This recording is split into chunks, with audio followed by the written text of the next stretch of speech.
Welcome to my channel. Try to hear the latest story. I've been unfaithful since our third outing. My spouse confided in her companion during a midday meal. Tying the knot only heightened the rush. She was unaware I was seated just 2 tables back. I chose not to intervene, simply returned home, removed her name from all accounts, and liquidated the vehicle I had purchased for her, plus every high-end purchase she'd accumulated using my card. She arrived home to a vacant wardrobe and separation documents on the dining counter. She's been ringing me every evening since. Yelling, weeping, pleading. 6 weeks back, my existence followed a foreseeable path. Now I'm residing in a fresh residence, with a different contact number, and a horizon that resembles nothing of my original intentions. And I couldn't feel more serene about it. Identities altered for clear motives. My spouse Vanessa and I had been wed for 4 years, partnered for 6. I'm 36, employed in commercial property development. She's 32, involved in drug sales for a company. No children, a shared choice we reviewed yearly. I believed we were stable. Not flawless, but stable. The discovery occurred on a typical Wednesday. I was enjoying a solo lunch at this cafe in the city center, the type with patio areas that merge into the adjacent eateries zone. I'd arrived early for a 1:30 appointment with a client who bailed at the last second. Instead of returning to the workplace right away, I opted to linger and dine, reviewing messages. I was midway into my meal when a known chuckle pierced the background hum. Vanessa was being shown to a spot roughly 15 feet distant, accompanied by her pal Melissa. They hadn't spotted me. I was somewhat concealed by a tall planter, and they were absorbed in their discussion. I was on the verge of shouting over when I caught my name. "So James still has zero clue?" Melissa inquired, bending insecretively. Vanessa's chuckle once more, brushing it off. "Heavens no. He's utterly in the dark." I halted, utensil hovering mid-bite. A certain edge in her voice compelled me to remain quiet, to eavesdrop. "I've been seeing others since our third date," Vanessa proceeded, tasting her vino. Matrimony simply amplified the excitement. There's an added spark in donning his band while I'm with another. Melissa snickered uneasily. "How many men in total? Altogether? Perhaps a dozen. Ongoing? Merely 3. 3? How do you manage them all?" "It's not overly complex. Eric handles Tuesdays when James has extended sessions, Chris covers when James is away on trips, and Michael Michael holds a unique place. Beyond mere physicality." I remained there, utterly motionless, absorbing my wife leisurely dismantle our whole partnership. She continued outlining her method for concealing her liaisons. Distinct email setups, an additional device, even a charge account I was oblivious to. "James simplifies it," she stated. "He's so believing, so routine. Always present when he claims. Always shares his agenda. I pinpoint his location precisely any time. Aren't you worried he'll uncover?" "At times I nearly wish he would," Vanessa confessed, softening her tone a bit. "But he won't. He perceives what he desires. And should he, what then? The residence is jointly titled. My name's linked to his finances. He'd owe spousal support. He's too sensible to shatter it all." They shifted to different subjects afterward, but I'd absorbed sufficient. I settled my tab discreetly and departed, ensuring I avoided their view. I motored home in a strangely composed state. No blazing fury, no collapse, just an icy, systematic lucidity I'd never known. By the driveway entry, I'd already devised a strategy. Initially, I contacted my attorney, Graham. We'd competed in university lacrosse, and he'd managed my corporate agreements. I summarized the circumstances and queried how swiftly he could draft separation filings. "I can prepare initial documents by Friday," he replied. "But James' strategy is key. Avoid confrontation now. Record all details. Safeguard your holdings." "Already handling it," I answered. Then I accessed our banking profiles. Most were shared, a choice I'd never doubted until this moment. I avoided draining them as that could pose legal issues, but I did move my latest salary from the combined account to my individual one, which Vanessa rarely checked. Next, I compiled a roster of all Vanessa had obtained via my expenses. The Audi I'd gifted for her 30th, the luxury purses, the gems. All pieces that were socially presents, hers by law, but which I knew she prized mainly as prestige markers. Crucially, I mentally noted what I could part with versus what was invaluable to me. My grandfather's timepiece, family photos, particular novels and vinyls, the classic bike in the garage from my dad. These took priority. For the following 2 days, I upheld absolute routine. Shared evening meals with Vanessa, chatted everyday matters, even engaged intimately when she started Wednesday evening.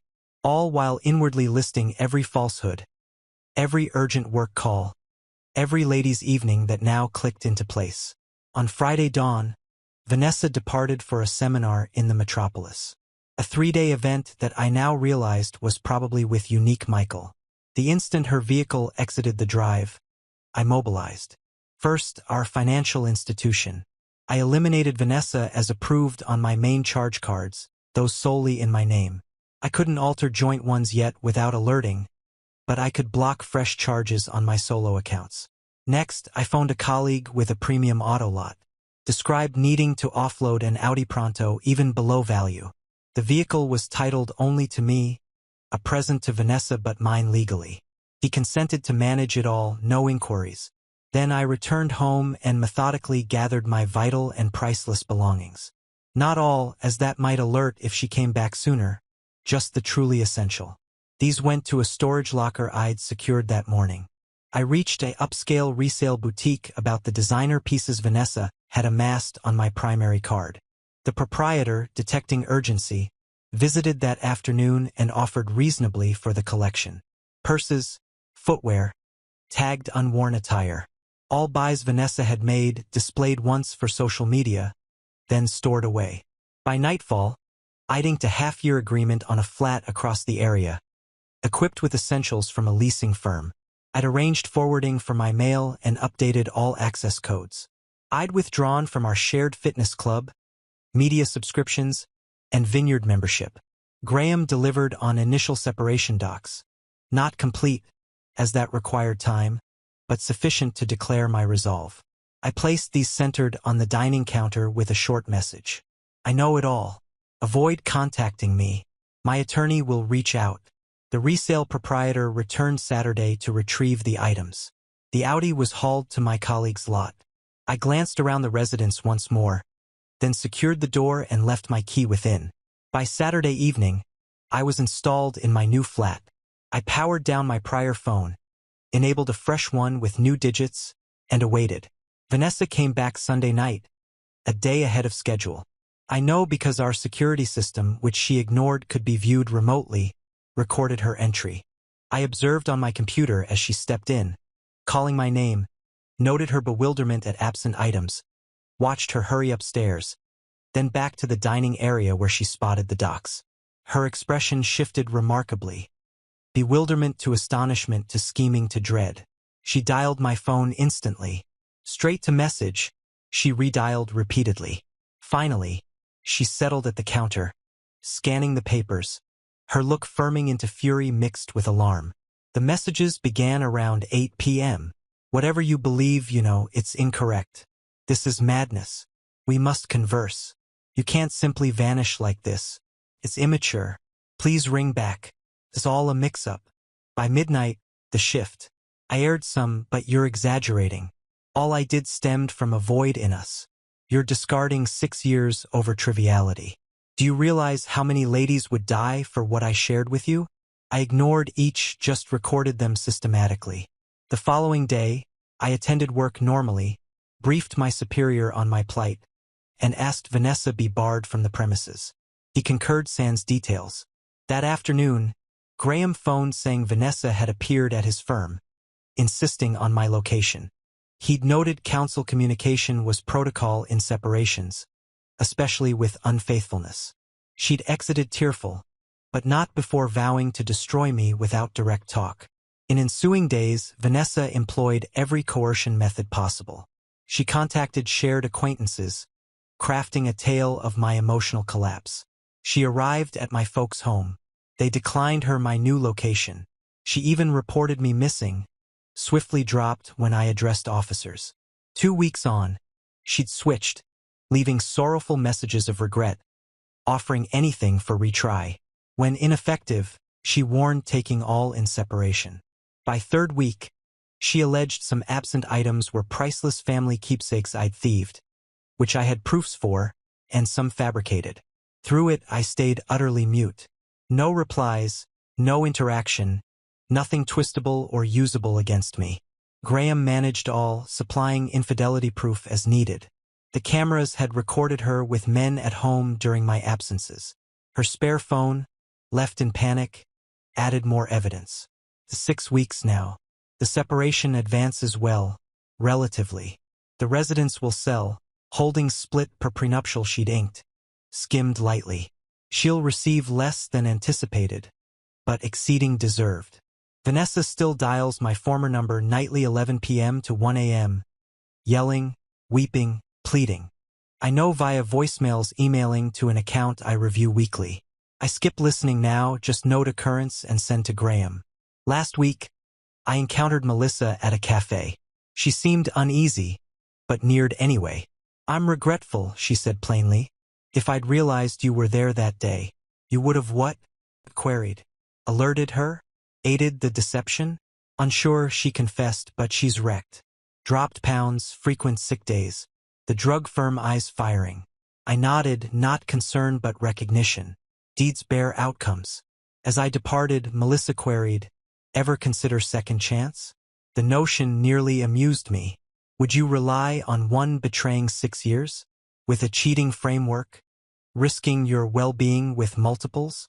Suppose not, she yielded. Then that's it. I reflect on the me in that cafe 6 weeks prior, believing, unaware, mapping a life with illusion. I don't mourn him but appreciate no longer being. Trust vanished, but deceit too. Planned life gone, emerging one feels genuine. Vanessa assumed she pegged me. Too logical, too expected to explode on betrayal reveal. Not fully incorrect, I am logical, methodical. But she overlooked vital. Those traits enable precise departure as steady support. She wagered I'd never learn or fear change too much to exit if I did. She forfeited. Now we endure results. Update 3 months on. As many requested follow-up, here's status. Separation completed last week. Quicker than norm via prenup and ample proof. Vanessa seemed restrained at final session. Faint echo of prior assurance. She challenged nothing ultimately, probably counseled battling would prolong and cost extra. Residence sold fast in market. Post-mortgage, equity divided by prenup, 70 to 30 my way as down payment premarital. Vanessa attempted claiming contributions merited more, but infidelity pattern weakened. Career-wise, I've excelled, funneled marital energy to job, sealed career's top 2 deals, earning advancement. Ironic personal ruin aligned professional gain, but accepted. Vanessa fired from drug sales role. Per contacts, she's relocated hometown, retail job, parental home. Glamour built on my funds dissolved. Night calls ceased month ago. Final message differed. No yells, tears, just soft acceptance. I grasp now your method. I'd not heed else. Sorry for what value? Little value truthfully. 6 years deceit uneffaced by one insight. For me, rebuilding starts. Purchase smaller home, different area, solid base, renovation focus. Rekindled sidelined friendships. Casually dating, open on trust barriers. Some critiqued method too planned, urging direct confrontation. To them, what gain? Narrative spin chance. Asset hide time. False claims? Clean split, emotionally vital, tactically wise. Others labeled revenge. Not its outcomes. I didn't ruin Vanessa actively, merely withdrew self and support. Ensuing fall her creation. Key takeaway, he'd gut. Hindsight shows flags ignored. Delayed returns, odd spends, distance then affection surges. Signs existed, unreadied. For similar, self-protect first. Feelings later, post-manipulation safety. Recall, years-long facial liar isn't known spouse. Proceed fittingly. Edit for clarity. Some queried Audi sale legality. Titled, Registered, insured solely me, funded premarital. Social gift legally mine. Attorney consulted pre-action, all legitimate.